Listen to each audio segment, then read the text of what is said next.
Hello everyone, I'm Bahar, and in this video I wanted to explain the difference between warm and cool colors and incorporating neutral colors like browns, blacks, and whites, creams, that sort of thing.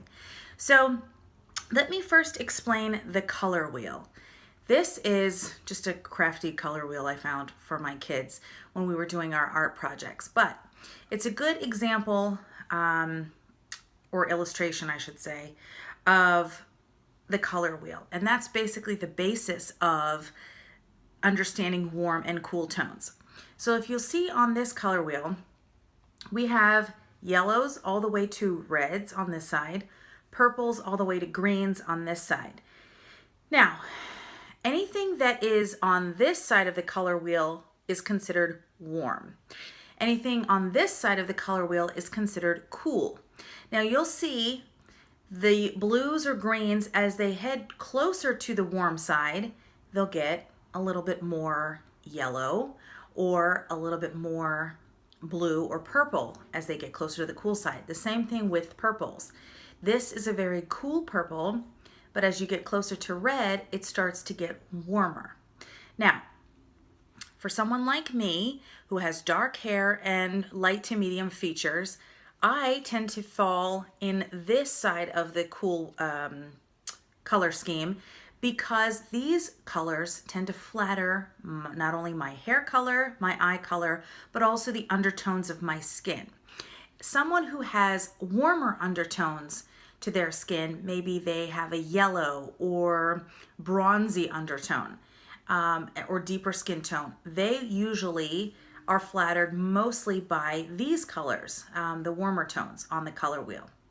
This can be in terms of color cosmetics, eyeshadows, blushes, and lipsticks, to jewelry tones, whether you're a silver, a gold, a rose gold, or white and platinum as well, or in terms of color clothing. So across the board, colors that tend to flatter us will be from everything from cosmetics to clothing, shoes, that sort of thing.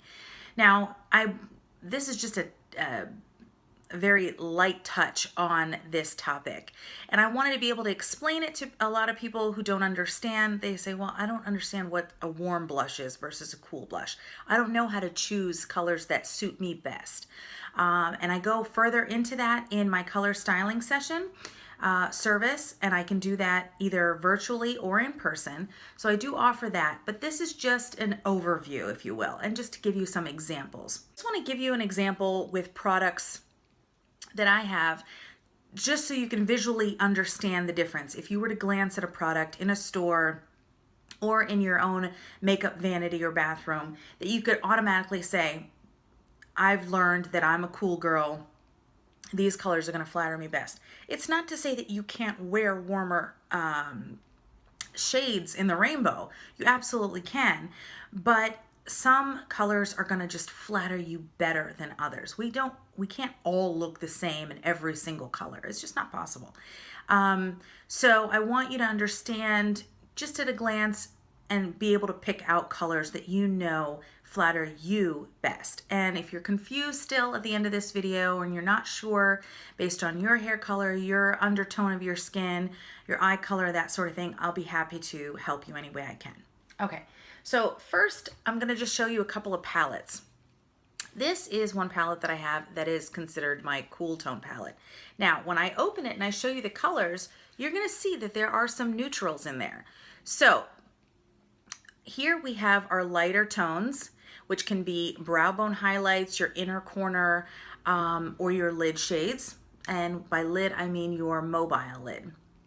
We have your mid-tone crease shades, and they can suit anyone because they are generally pretty neutral. Then we have your darker tones. These four up here are cool toned.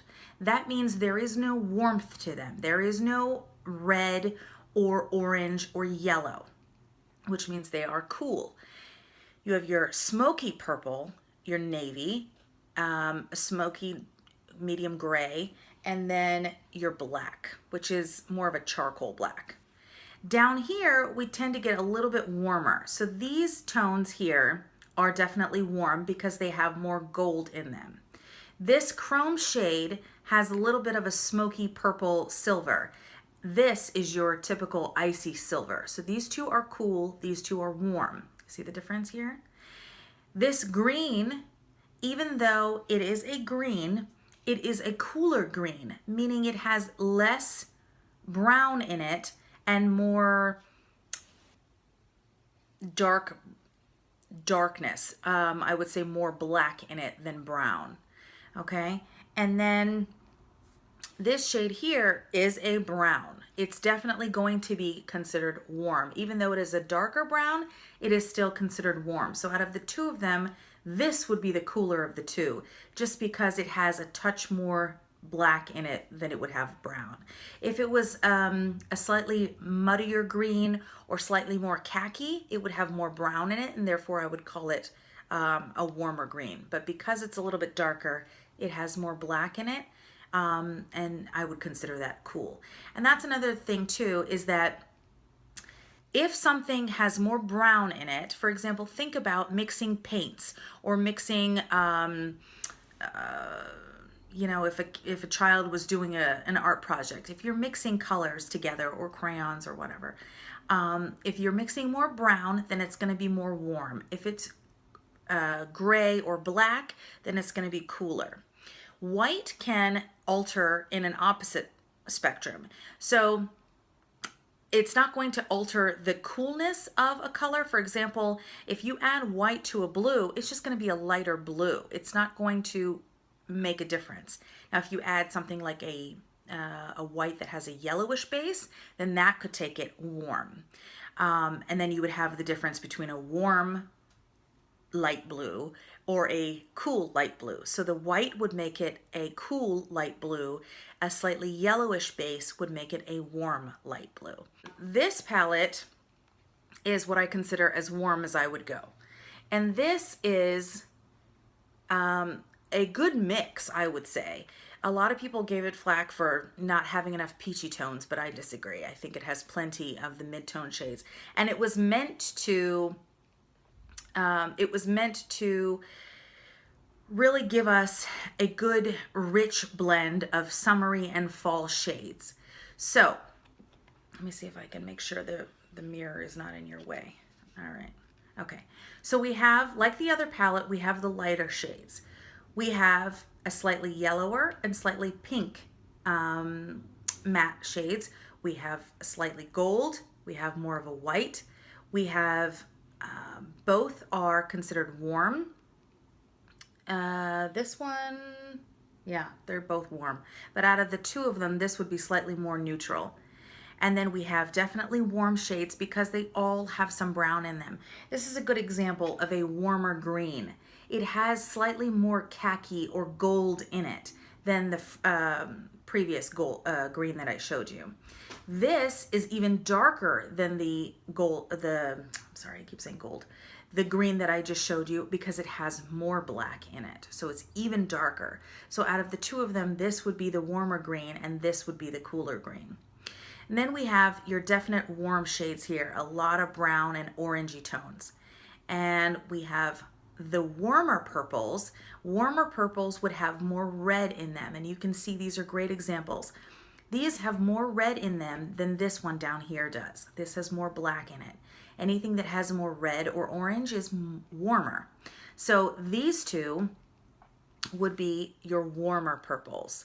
And out of the two of them, this has even more red or brown in it than this one. So given the two, this would be, even though I consider these both warm purples, this would be the cooler one out of the choice of these two. And then of course that one is your brown, which is a definite warm shade. So because there are some darker shades that have more black in them, you can tone down the warmer shades, which is why I was saying we have cool tones and warmer tones, but incorporating neutral tones like whites, grays, blacks, and browns can alter or tone down or intensify and define some of your warmer or cooler shades. I'm going to do a quick rundown of just some random products. I'm going to say it's warm or it's cool, okay? This is a blush.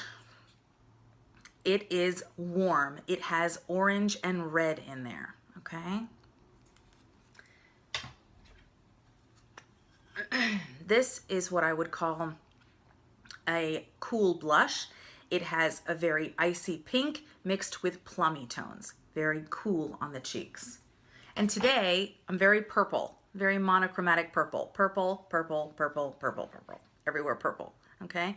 And on my eyes you can see, and this is what I would call a monochromatic look. So I've played with various shades of purple, from lavenders to smokier plums to darker eggplant and plummy tones, lips, shirt, jewelry.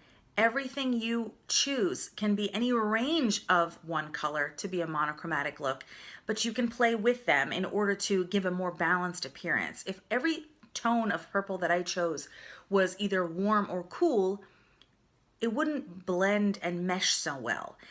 Combining cool and warm tones tends to give an overall balanced effect. So I want you to keep that in mind when you're experimenting with colors. Here's another one that I would consider a cool pink. Now, similar to this one, both of these would be considered cool. This one is slightly warmer than this one. It has a touch more of a neutral pink into it than this one. This has a slightly more plummy tone. This one is a cool icy pink highlighter. Icy. Excuse my nails.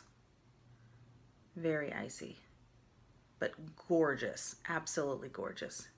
Yeah. Can you tell a little bit? A little bit. Okay. Warm, shimmery pink. This is great in the summertime. When you put something like this on, you automatically look more tan. Why? Because it pulls warm. This is your cooler plummy blush. So compared to, you can see the difference. Warm, cool. That's a perfect example. This is a neutral warm. Now, this is tricky because, as the brush falls, because when you look at this, or when I look at this, I see a neutral blush. That means it's very nude. It will go on any skin tone for the most part, light, very fair to medium, and just look like a natural flush. But when I also look at it, I see warmth to it, and it's going to give you that natural flush that we tend to have, or when we want to have, when we are just naturally flushed, we've gotten some exercise, or we've gotten just a slight bit of sun. Now this shade isn't going to suit darker skin tones because it's going to be too neutral or too light on their skin tone. It's not going to show up as much, but it's definitely a warmer nude. This is what I would consider a sort of a neutral mauve tone. It is not too cool, it is not too warm. It is a perfect neutral mauve. It has just enough warmth in it to be suitable for most skin tones. It is deep enough to be able to show up on even medium skin, and it's just your overall not too red, not too light, not too peach. You know, it's just your perfect Goldilocks shade. So this is, any shades similar to this would be across the board flattering, both in blush tones and lipstick tones. Like I said, you can always pair neutrals with your different color experimentation in order to make it a little softer for daytime, a little bit more wearable and comfortable for you. It's really important to incorporate colors, whether it's in your environment at home, in your cosmetics, in your jewelry, in your clothing. Life is short and the world is a very beautiful and colorful place. So if you find yourself sticking towards neutrals and, you know, boring colors, for lack of a better way to put it, try to experiment a little bit. Maybe, you know, once a week, choose a new color to try and incorporate into an ensemble. I hope this was helpful to you. And remember, we're striving for progress, not perfection. So as long as you're trying to expand your horizons and try something new and improve a little bit more each day, that's what we're looking for. I hope you have a wonderful day, and I'll see you soon.